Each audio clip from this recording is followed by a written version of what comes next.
పెద్ద నోట్ల రద్దుకు నిరసనగా సైఫాబాద్ ఆర్బీఐ ముందు ఆందోళనకు దిగారు కాంగ్రెస్ నాయకులు. పెద్ద నోట్ల రద్దు నిర్ణయం అప్రజాస్వామికమన్నారు. ప్రజల దృష్టిని మరల్చేందుకే పెద్ద నోట్ల రద్దు నిర్ణయం తీసుకున్నారని మండిపడ్డారు. ముందస్తు ప్రణాళిక లేకుండా నిర్ణయాన్ని అమలు చేయడంతో సామాన్య జనం ఇబ్బందులు పడుతున్నారని విమర్శించారు. కాంగ్రెస్ నేతల ధర్నాతో ట్రాఫిక్ భారీగా నిలిచిపోయింది.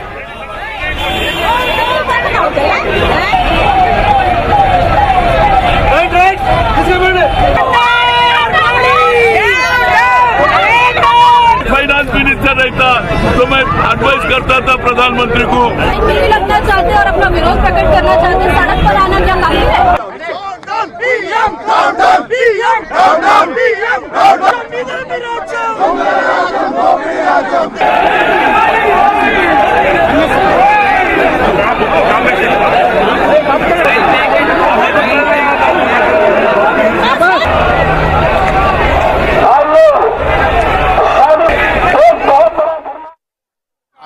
రూపాయల నోటు రద్దు చేసి భారత ప్రభుత్వం 100 కోట్ల ప్రజలని తీవ్రంగా ఇబ్బంది పెడుతోంది. తీవ్ర అసౌకర్యం కలుగుతుంది. జనజీవనం అస్తవ్యస్తం అయిపోయింది. మరి ఈరోజు 20 రోజులు అయిపోయింది.